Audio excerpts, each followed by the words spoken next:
നിയമസഭയിൽ സംഘ പ്രാർത്ഥനാ ഗീതം ചൊല്ലി കർണാടക ഉപമുഖ്യമന്ത്രി ഡി.കെ. ശിവകുമാർ.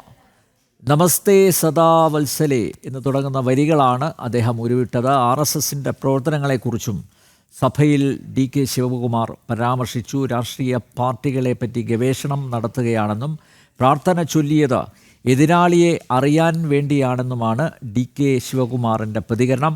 മുഖ്യമന്ത്രി സ്ഥാനം നൽകാത്തതിൽ കോൺഗ്രസിനുള്ളിൽ കടുത്ത അതൃപ്തി പ്രകടിപ്പിക്കുന്നതിനിടെയാണ് സംഘപ്രാർത്ഥന ചൊല്ലിയത്.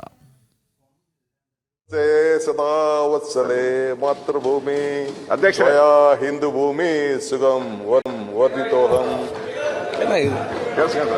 ಮಹಾಮಂಗಲೆ ನಾನು ಅವೆಲ್ಲ ಆಮೇಲೆ ಮತ್ತೆ ಕಡತಿಂದ ತೆಗೆದಾಕಿಸ್ಬೇಡ್ರಿ ಚರ್ಚೆ ಬೇಡ ಅದನ್ನ. വാർത്തയുടെ വിശദാംശങ്ങളുമായി എസ്. ശ്രീകാന്ത് ചേരുന്നു.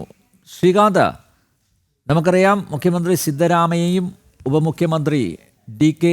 ശിവകുമാറും തമ്മിലുള്ള അഭിപ്രായ വ്യത്യാസം അത് നിലനിൽക്കുന്നതിന് ഇടെയാണ് ഇപ്പോൾ നിയമസഭയിൽ സംഘത്തിൻ്റെ പ്രാർത്ഥനാ ഗീതം ചൊല്ലിയത്.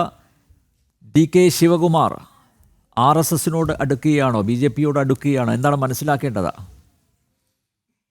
അനന്തമ്പേർ, ഇന്നത്തെ സാഹചര്യത്തിൽ അങ്ങനെ ഒരു ചിന്തയ്ക്ക് അടിസ്ഥാനമില്ല. കാരണം ഈ ഡി.കെ. ശിവകുമാറിനെ സംബന്ധിച്ചിടത്തോളം ഇത്തരത്തിൽ സഭയ്ക്കുള്ളിൽ, നിയമസഭയ്ക്കുള്ളിൽ സരസമായി സംസാരിക്കുക, എതിരാളികളെ ചില നേരങ്ങളിൽ പ്രകോപിപ്പിക്കുക, അവരെ എന്റർടൈൻ ചെയ്യുക, സഭയിലുള്ള ആളുകളെ എന്റർടൈൻ ചെയ്യുക എന്നുള്ളത് ഈ ഡി.കെ. ശിവകുമാറിന്റെ ഒരു ശൈലിയാണ്. അത് ഡി.കെ. ശിവകുമാറിനെ സംബന്ധിച്ചിടത്തോളം ഞാൻ നേരത്തെ പറഞ്ഞതുപോലെ തന്നെ അദ്ദേഹം ഈ സഭയിൽ ആളുകളെ ചില നേരങ്ങളിൽ പരിഹസിക്കുക, ചില നേരങ്ങളിൽ സഭയെ ഒന്ന് എന്റർടൈൻ ചെയ്യുക, എതിരാളികൾക്ക് നേരെ ചില ഒളിയമ്പുകൾ എയ്യുക, ഒപ്പം ഇരിക്കുന്ന ആളുകൾക്ക് നേരെയും ചില പരോക്ഷ ഒളിയമ്പുകൾ എയ്തു വിടുക. ഇതൊക്കെ ഡി.കെയുടെ ഒരു ശൈലിയാണ്. ഡി.കെയുടെ രാഷ്ട്രീയം അറിയാവുന്നവർക്ക് അത് വളരെ കൃത്യമായി മനസ്സിലാവുകയും ചെയ്യും. പക്ഷെ ഡി.കെ ഇപ്പോൾ കുറച്ചു നാളുകളായി അസ്വസ്ഥനാണ്. അതായത് മുഖ്യമന്ത്രി സ്ഥാനം നൽകാം എന്ന് പറഞ്ഞ് ഡി.കെ. ശിവകുമാറിനെ പറ്റിച്ചു എന്നുള്ളത് പച്ചയ്ക്ക് പറയാം. കാരണം അവിടെ നടന്ന നിയമസഭാ തെരഞ്ഞെടുപ്പിൽ 2.5 വർഷത്തിന് ശേഷം ഡി.കെക്ക് മുഖ്യമന്ത്രി സ്ഥാനം നൽകും എന്നാണ് വാക്ക് നൽകിയിരുന്നത്. അത് രൺദീപ് സിംഗ് സുർജേവാലയൊക്കെ അവിടെ എത്തി ചർച്ച നടത്തിയതിന് ശേഷമാണ് അങ്ങനെ ഒരു തീരുമാനത്തിലേക്ക് എത്തിയത്. പക്ഷേ അതിനുശേഷം ഇപ്പോൾ ഡി.കെ പറ്റിച്ചു എന്നൊരു തോന്നലുണ്ട്. സ്വാഭാവികമായും ഇന്നിപ്പോ കഴിഞ്ഞ ദിവസം അവിടെ ചർച്ച നടക്കുമ്പോൾ സഭയിൽ ഈ സ്റ്റാമ്പേഡുമായി ബന്ധപ്പെട്ട് ചിന്നസ്വാമി സ്റ്റേഡിയത്തിലെ സ്റ്റാമ്പേഡുമായി ബന്ധപ്പെട്ട ചർച്ച നടക്കുമ്പോഴാണ് BJP പ്രതിനിധികൾ ഇരിക്കുന്ന ആ ഭാഗത്തേക്ക് നോക്കി ഈ പ്രാർത്ഥന ചൊല്ലുകയുണ്ടായത്. എങ്ങനെ വേണമെങ്കിലും അത് വ്യാഖ്യാനിക്കപ്പെടും എന്ന് ഡി.കെക്ക് ഉറപ്പായും അറിയാം. കാരണം രാഷ്ട്രീയ കൗശലക്കാരനാണ് ഡി.കെ. അത് BJPക്ക് വേണമെങ്കിൽ കൃത്യമായി അവരുടെ ഭാഗത്തെക്കുറിച്ച് പറയുന്നു എന്ന് വ്യാഖ്യാനിക്കാം.